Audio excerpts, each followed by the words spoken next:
긴축 중단하겠습니다. 요 얘기가 중요합니다. 이번 12월 달에 금리를 내리는 건 트럼프를 위해서 내릴 가능성이 매우 높다. 긴축 중단도 가능합니다. 요 얘기 나오면 시장은 갑니다. 산타랠리 그냥 가는 겁니다. 가장 중요하게 봐야 될 거 긴축 중단. 그리고 금리를 동결할지 인하할지.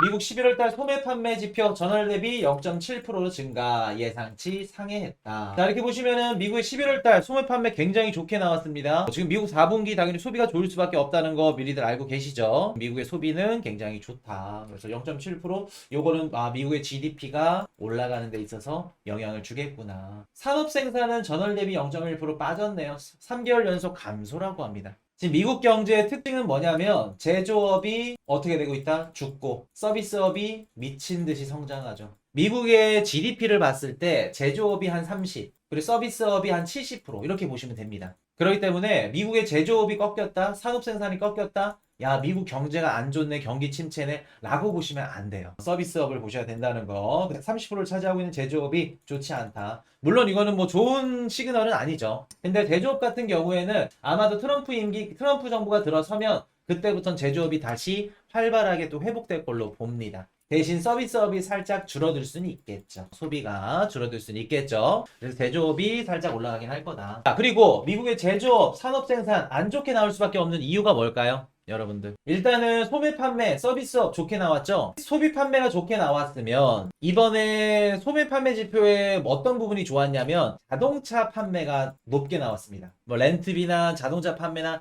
왜냐하면 이게 추수감사절까지 껴있었죠. 민족 대이동이 있었기 때문에 당연히 자동차 관련된 이런 물가는 올라갈 수밖에 없다. 근데 이게 발목을 잡았죠. 우리 저번 주에 미국 PPI 발표됐는데 어떻게 됐어요? 생산자 물가지수 높게 나왔죠. 높게 나왔던 이유 뭐예요? 자동차 지수가 높게 나왔다. 그러면 PPI는 자동차 지수가 높게 나와서 나빴지만 소매 판매에서는 자동차 지수 때문에 좋게 나왔다. 소비가 늘었다. 그래서 좋은 것과 안 좋은 게 서로 번갈아 가면서 왔다. 이렇게 보시면 되겠습니다. 산업 생산, 그렇죠. 달러 강세. 그 S&P 500에 상장된 기업들의 매출의 40%가 달러 밖에서, 해외에서 나오는 매출로 실적이 기록이 됩니다. 쉽게 말해서 S&P 500 상장 기업들의 40% 매출이 미국 밖에서 매출이라는 거예요. 그럼 볼게요. 달러가 강세면 미국 밖의 매출은 어떻게 될까? 당연히 줄어들겠죠. 자, 한 가지 한번 볼까요? 재밌는 거 하나 알려드릴게요. 2만 원 주고 넷플릭스를 시청을 하죠. 근데 미국 기업들 입장에서는 달러가 강세고 나머지 신흥국 화폐 가치가 떨어져 있어.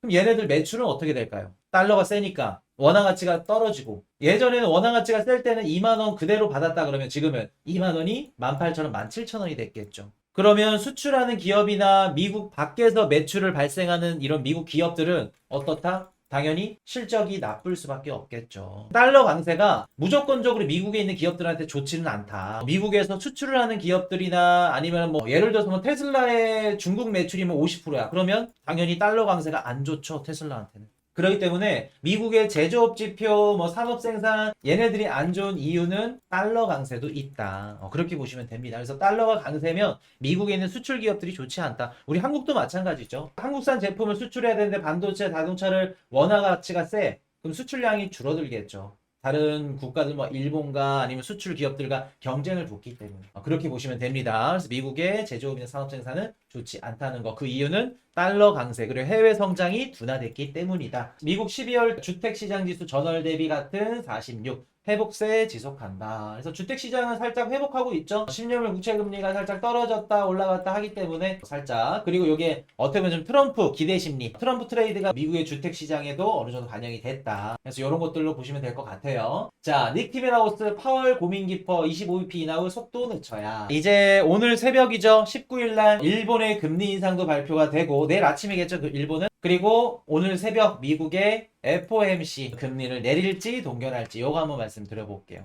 자, 오늘 새벽에 발표될 연준 요거 한번 잡아드릴게요. 일단은 결과부터 말씀을 드리면 시장에 크게 뭐 빠지거나 그럴 걸로 보이지는 않습니다. 이미 어제 채권 시장이나 미국 증시에 선반영을 했고, 미국 증시가 이렇게 혼조세를 보인 이유 중에 하나가 FOMC 회의입니다. 지금 월가에서 예상하고 있는 건 뭐냐면 금리는 내릴 건데 매파적으로 금리를 내릴 것 같다. 요 얘기를 하고 있어요. 그래서 미국 증시가 지금 영향을 받은 겁니다. 매파적으로 금리를 내릴 거다. 그게 무슨 얘기냐면은 내년도에는 금리 인하 잘 못할 것 같아요. 많이 못할 것 같습니다. 요거를 지금 생각을 하고 있어요. 금리는 25bp 내릴 건데 내년도 상반기부터는 분기당 한 번씩 내릴 수도 있어. 요 정도. 그래서 아마 점도표가 중요할 것 같은데 점도표도 이미 시장에서 예상을 하고 있습니다. 2번에서 3번 찍을 거예요. 많아도 3번. 그래서 2회에서 3회 정도 요대로 나오면 시장은 크게 영향 안 받을 거라는 거. 그리고 가장 중요한 거. 우리 긴축 중단하겠습니다. 요 얘기가 중요합니다. 제가 개인적으로 생각했을 땐 미국이 지금 물가도 그렇고 소비도 그렇고 금리를 굳이 안 내려도 된다고 봅니다. 제가 봤을 때. 굳이 내릴 필요가 없어요. 왜? 지금 미국의 경제 어떻죠? 소비 어떻죠? 노동시장 좋아요. 그럼 굳이 12월 달 건너뛰고 내년도에 내려도 돼. 근데 이번 12월 달에 금리를 내리는 건 트럼프 립 서비스. 트럼프를 위해서 내릴 가능성이 매우 높다. 만약에 이번에 동결한다 그러면 다음 달에 내리겠죠. 트럼프 임기 하고 나서. 1월 말 2월 초니까. 그래서 아마도 금리를 오늘 내린다. 25bp. 그러면 내년도 처음 있는 FOMC 때 안 내릴 거고 오늘 안 내린다. 그러면 1월 말에 내릴 겁니다.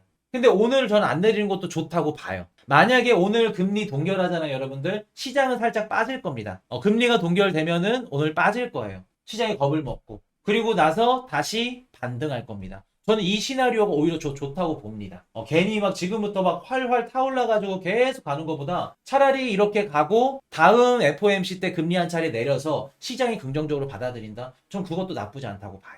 그래서 개인적인 생각은 아마도 이번에 내리지 않을까. 25bp 내릴 거고 내리면은 시장이 뭐 크게 올라가지도 뭐 올라간다 떨어진다 크게 의미는 없을 것 같아요. 단기적으로 뭐 흔들리더라도 다시 올라갈 거고 조금 더 올라가더라도 조금 빠질 거고 그렇게 보시면 될 것 같아요. 그리고 가장 중요한 거는 긴축을 중단할지 안 할지 아마 쉽지 않지 않을까요? 최근에 물가도 높게 나오고 소비가 좋기 때문에 긴축을 중단하겠습니다. 12월 달에 긴축 중단한다? 이거는 힘들고 진짜 트럼프 립 서비스를 해준다. 그러면 다음 FOMC 회의 때는 회의할 수 있습니다. 언급할 수 있으면 긴축 중단도 가능합니다. 요 얘기 나오면 시장은 갑니다. 산타랠리 그냥 가는 거예요. 그래서 우리가 가장 중요하게 봐야 될 거 긴축 중단. 그리고 금리를 동결할지 인하할지 그거 보시면 됩니다. 긴축 중단. 1,000억 달러 쏜 송정이 데이터 센터 칩에 집중 투자. 이거 기사 보셨어요, 여러분들? 무슨 생각이 드셨나요? 저는 세 글자가 딱 떠올랐습니다. 부럽다. 왜 부럽다? 우리는 정치적으로 불안하지 않았다 그러면 이재용 회장님이 뭐 가가지고 이렇게 끌어안고 얘기를 했을 수도 있고 현대자동차 우리 또 회장님이 가셔서 또 할 수도 있고 반도체도 그렇고 다른 분이 이렇게 가서 웃으면서 사이좋게 할 수 있었는데 일본이 하고 있죠. 우리는 이거 돈 준다고 해도 안 됩니다. 트럼프가 받아줄까요, 지금? 내가 트럼프야. 이재용 회장님이 와가지고 투자해줄게요. 투자 안 받습니다. 왜? 지금 투자 받으면 나중에 우리가 트럼프 정부랑 한국 정부랑 이제 무역 협상을 하게 될 건데 거기서 불리하게 가져갈 건데 지금은 한국 그냥 패싱이에요. 트럼프가 한국에 대한 얘기 일절 없죠? 바이든만 얘기하고. 미국 정치나 좀 거시경제 돌아가는 거 흐름 아시는 분들은 이런 거 캐치할 수 있어야 돼요. 트럼프가 한국 정부에 대해서 말한 거 있나요? 오히려 김정은 얘기하고 있죠? 우리 얘기 아예 안 합니다. 무슨 뜻이에요? 패싱하겠다는 거예요. 무슨 뜻이냐면 너네 정부 없잖아 지금. 정치적으로 힘들잖아. 수장 없잖아. 그거 해결되면은 얘기해. 지금 어차피 얘기해주고 뭐 해봤자 우리 나중에 협상 테이블 올라갔을 때 너네한테 10개 바랄 수 있는 거 지금 얘기하면 5개밖에 못 바래. 얘기 안 하는 걸 패싱하는 겁니다. 일본은 웃고 있죠? 웃고 있잖아. 얼마나 부러워. 여러분들 한 가지 말씀 들어볼까요? 탄핵 가결됐다 그래서 이제 금방 끝날 걸로 생각하시죠? 제가 뭐라 그랬어요? 탄핵? 최소 헌법재판소 넘어가고 조기 그 대선 들어가면은 진짜 길면 6개월 넘게도 걸릴 수 있다는 말씀드렸죠? 그럴 수 있을 것 같아요. 오늘 멤버십 방에서 다루긴 했지만 힘들어질 수 있을 거라고요. 탄핵이 가결됐다 그래서 무조건 된다? 될 거라고는 보지만 이게 반대로 부결나면 어떡할까? 헌법재판소에서 계속해서 질질 끌고 힘들다는 겁니다. 쉽게 안 내려올 거예요. 그럼 한국 경제, 정치 다 무너지는 겁니다. 참 마음이 아픕니다. 계엄 통보 못 받아 시장 걱정부터 돌아. 금융위원장 이분이 그만둔다고 했나? 이번에 할 거 다 하고 진짜 무책임하더라. 참 얘기하고 싶지 않아요, 정치. 최소한 우리 한국 경제를 봐서라도 좀 지금은 혼란스럽고 좀 변동성을 줄 만한 이런 멘트들은 아껴야겠죠. 아무리 본인 밥그릇이 그렇고 정치 생명이 그렇다 하더라도. 자, 독일 전 재무장관 비트코인 기회 놓쳐. 국가 경쟁력 약화 우려. 독일은 살짝 안 좋죠. 살짝이 아니라 많이 안 좋죠. 독일, 프랑스, 캐나다 안 좋습니다. 다. 한국 포함 마찬가지고. 그리고 독일 정부에서 비트코인 좀 일찍 던졌죠? 배 아플 거야. 배 엄청 아플 거야.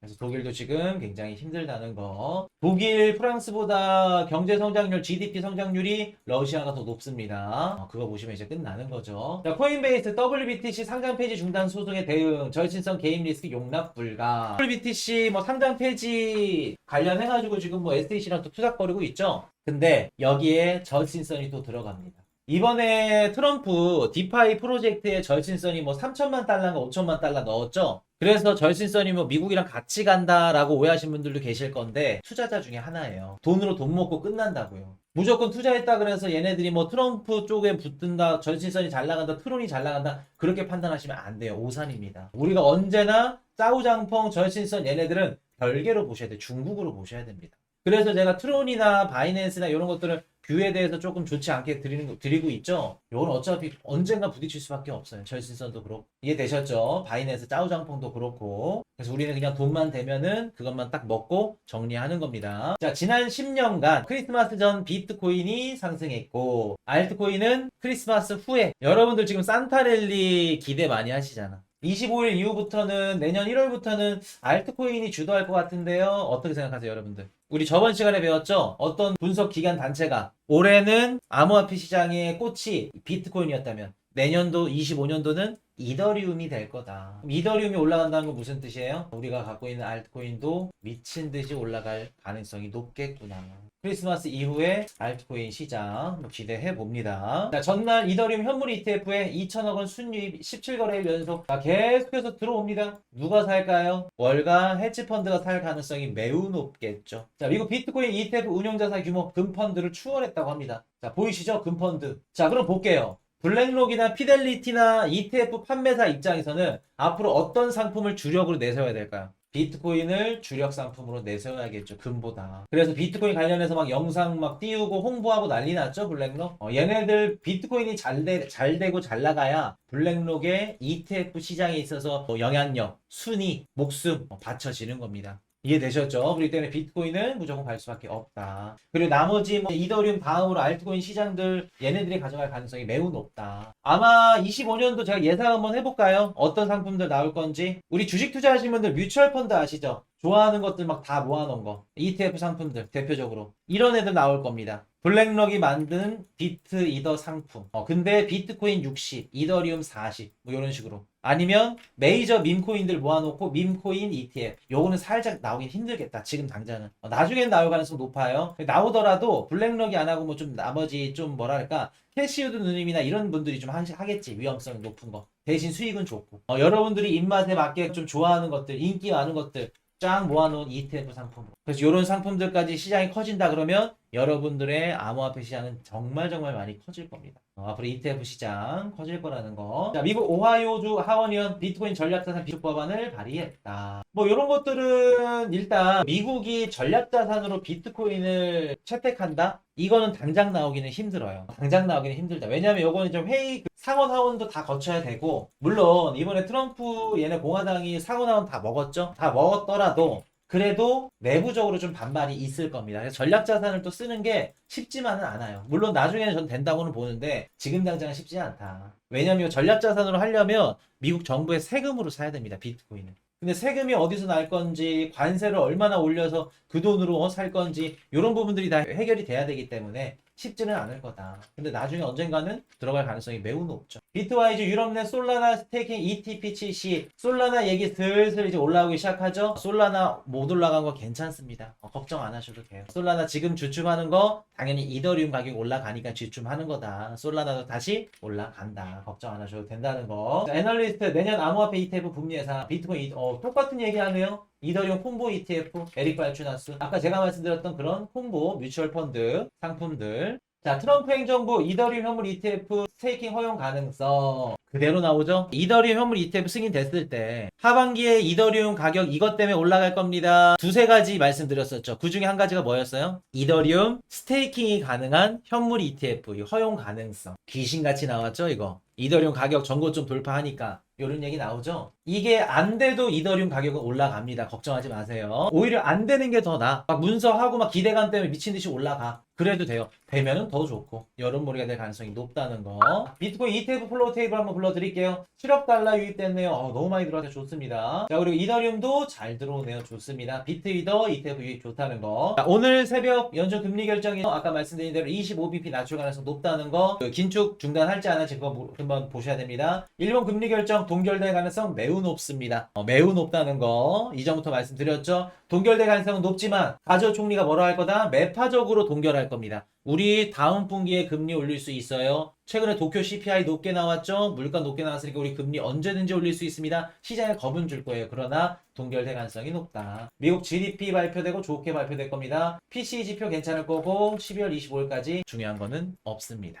일단은 최근에 연준이 미국 가계 자산 얼마나 있는지 발표했죠. 그래서 예금이랑 머니마켓 펀드, 현금성 자산들 미국인들이 엄청 많기 때문에 소비나 주식 매수 아직 할 수 있는 뒷받침될 여력이 있다. 충분하다. 말씀드렸었죠. 그래서 요거 보시면 될 것 같고 트럼프 당선된 이후에 9주 동안 미국 주식 시장에만 1,860억 달러가 들어왔다고 합니다. 저희 11월 5일 이전에 계속해서 말씀드렸던 게 뭐죠? 2차 분기점 말씀드리면서 정치적 불확실성이 해소돼야 됩니다. 기관들이 주식으로 돈을 넣고 비트코인 떡상할 거예요. 기억나세요, 여러분들? 아무리 늦어도 올해 중반기부터 하반기까지 계속 말씀드렸죠? 우리 실제로 지금 11월 5일 이전에 불장 안 왔어요. 연말에 상승할지 안 할지 몰랐습니다. 그때 정치적 불확실성만 해소되면 기관들 자금 넣을 겁니다. 1860억 달러 들어왔죠? 우리 하우스가 예상했고 말씀드렸던 자금이 요 금액이에요. 1860억 달러.